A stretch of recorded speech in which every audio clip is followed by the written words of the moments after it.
Glember, The Tale of a Monster, written, recorded, and illustrated by A.K. Brookman.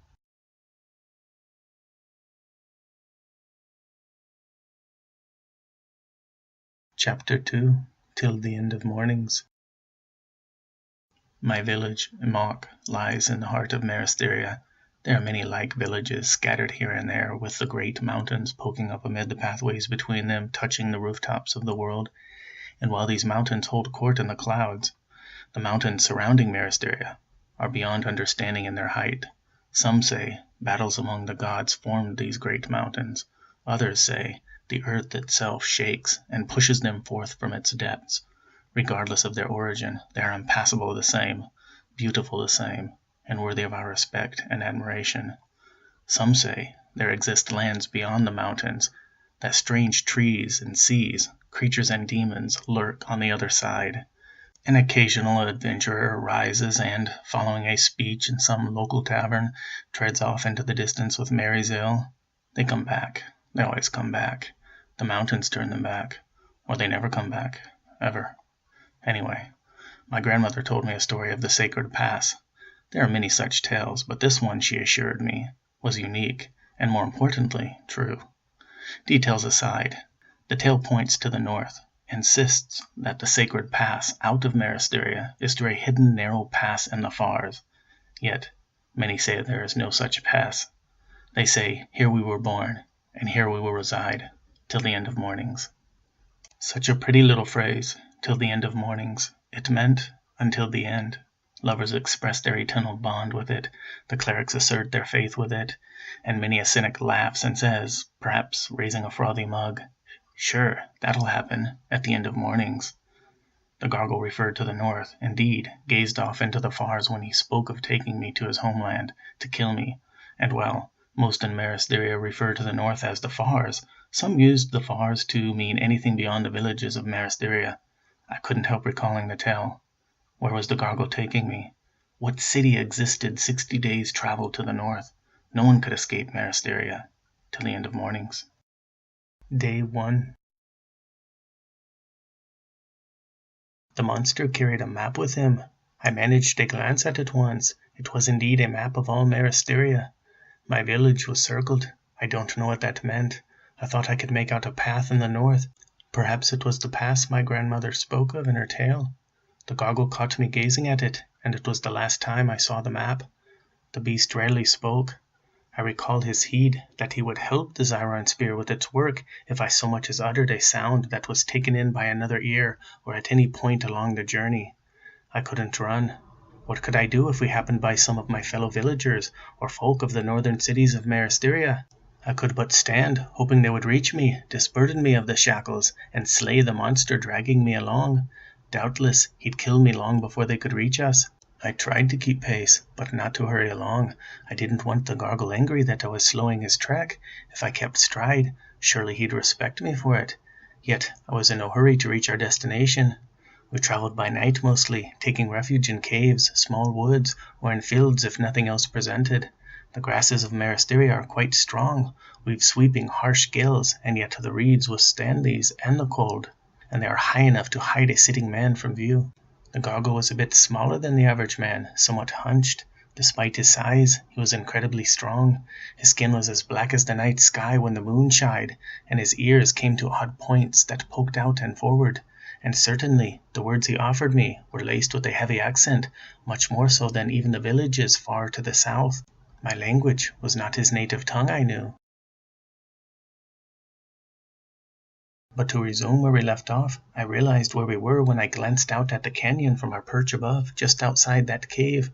I'd been here before. To Rockshade Cave, cradled partway up Sved's Peak. Years ago, my father brought me here.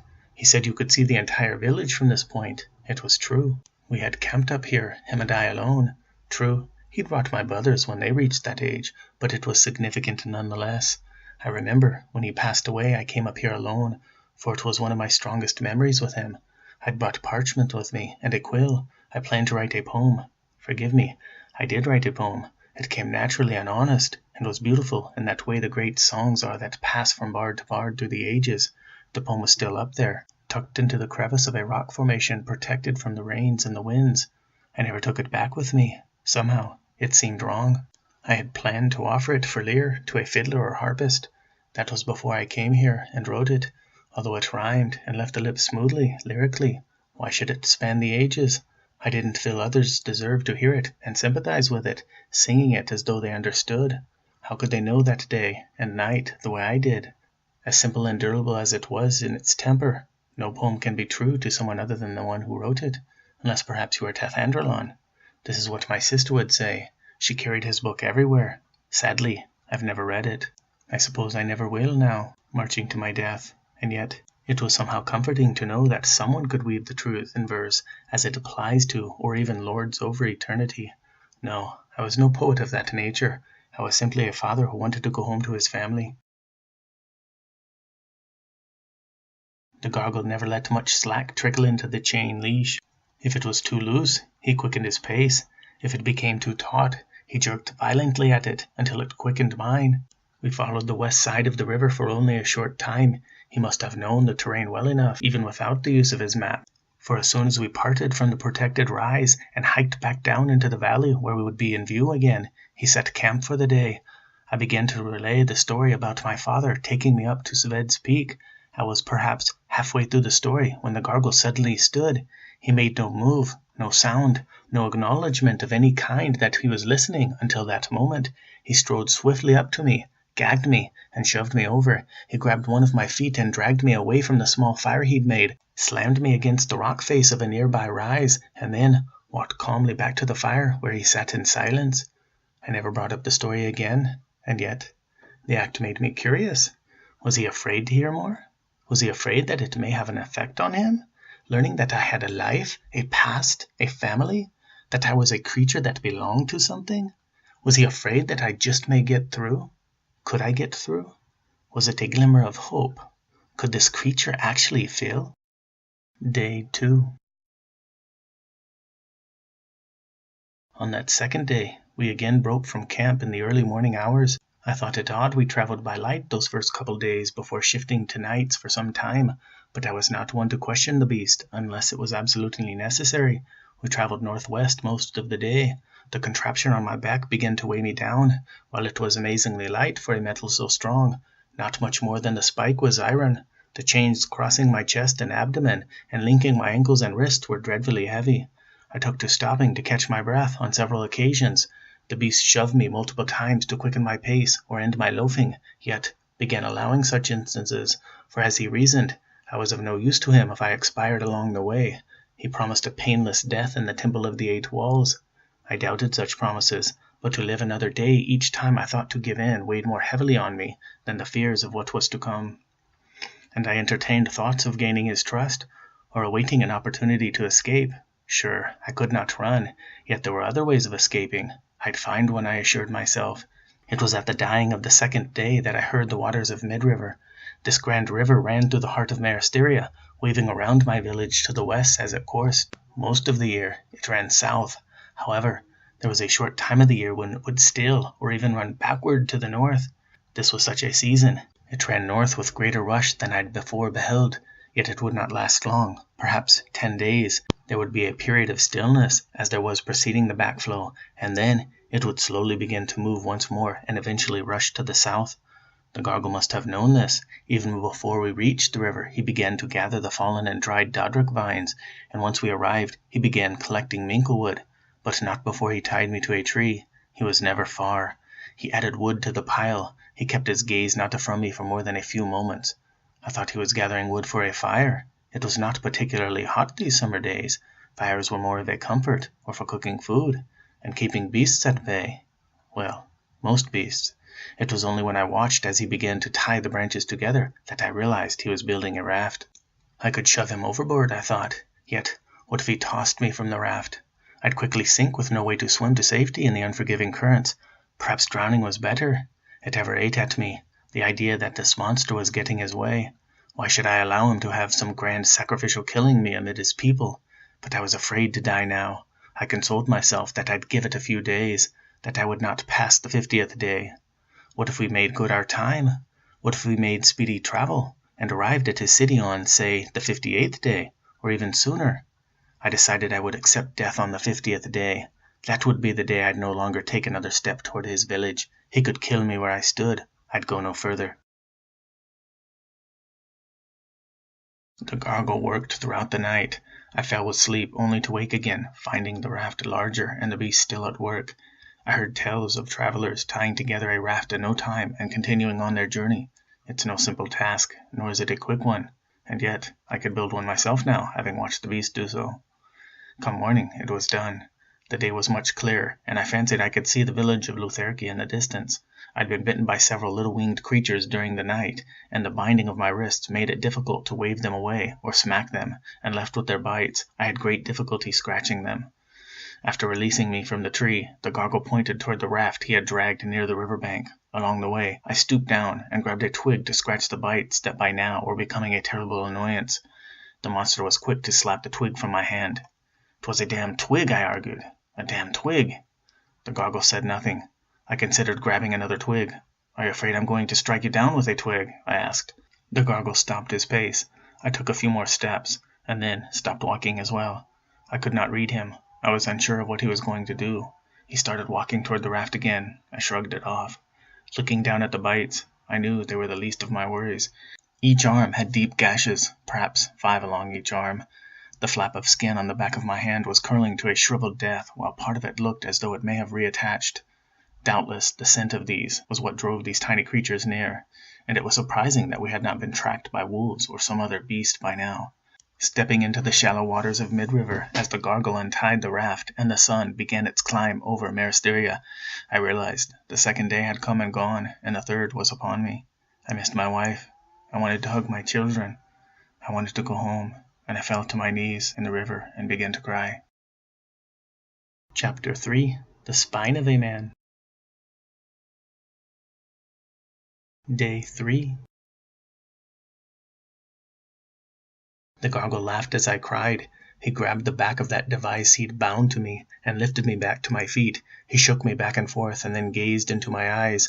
"My sweat will add more to this river than your tears, human," he said. "Now desist in whining, else be gagged, for I'll not hear it."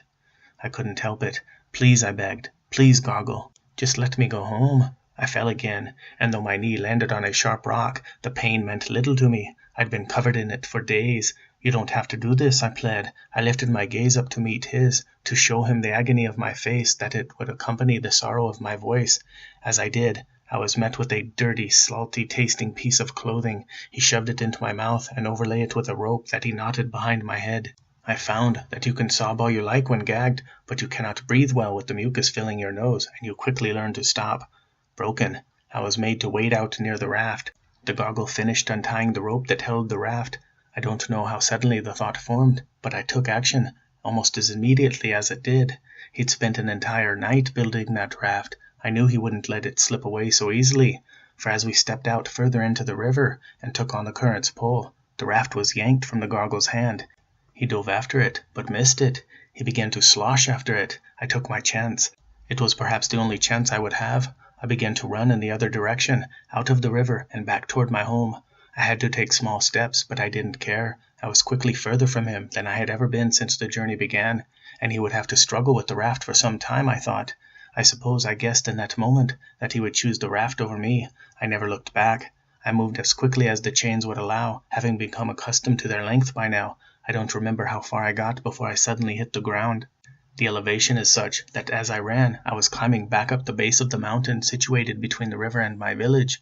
It was rapidly tiring me. I don't remember if I fell from fatigue or from being struck. I rested a moment and then managed to turn over. The gargle was standing over me. He lifted me up and dragged me to the ledge. He held me there where I could gaze down at the dry and solid ground below. It was not a great fall, but it was enough to kill me. He held me there for a long time without saying a single word. It was as if he wanted me to be clear with my thoughts before I answered him, and he finally said, "You have to decide now, human." I looked down at the jagged rocks below. They didn't look so bad, not as much as they might have a few days earlier, I thought. What was the point in going on any further, I wondered. "You can end this now," the gargle said, "or you can have 58 more days. He waited and spoke again. "Honestly, it makes little difference to me. I cannot say which I favor more," he went on. "If you want to end it, if you are going to continue these feeble attempts to flee, We should save ourselves the trouble of it and end it now. I was still breathing heavily. I could not catch my breath. Like the gargle, I knew not which I favored more. But if you don't want to end this now, he continued, if you choose the 58 days, you will not try this again, or it will not be a painless death in the Temple of the Eight Walls. It will be a tortuous and slow one. I could not decide. I didn't know if I had the strength to go on, even if I did want to live a little longer. The gargle leaned closer. Come now, decide, he prodded. These rocks will end it fast and painlessly. And at the temple it will be painless, he reasoned. Yet anywhere between the two, it will be a very long and painful ordeal. You will suffer for it, I assure you. He took in a breath and released it slowly, as though it was a task for him, as though I was some burden to him. It was my life. It was my damned life. Let me rest, I said. Just let me rest and I will go. At times, in the coming days, I would review that decision. It felt like cowardice to be afraid of death, and yet it felt like cowardice to give up then. And I was beginning to care little whether I lived or died. Others would surely say, it's only been 2 days, and not a one of them has been so near death for every moment of 2 days. And if they were, they would not speak openly of it, nor criticize the actions of another who has. A man without children can claim a bravery that is distinct from a father. A father must choose wisely, not bravely. For what is a bold statement made out in the wilderness, never to be known by a child who waits for a father that never comes home? There is an understanding between men who've been to battle. There is a look that is at once shameful, painful, respectful, and there is something enduring in it. There is burden in it, and I think I know now why. It isn't thinking you're going to die, or wondering if you are going to die. It's having endured, knowing you are going to die. It is somehow slipping past the certainty of death that changes a man. I don't remember much of the rest of the day. I know we made our way back toward the river. We boarded the Gargle's raft, and we made our way north along mid-river. At some point, we passed by Lutherki. It can easily be seen from the river, but I don't remember seeing it. I remember laying there on the raft, hearing the water lapping at its sides. It was the only semblance of peace I could find, and my senses seized it, held on to it.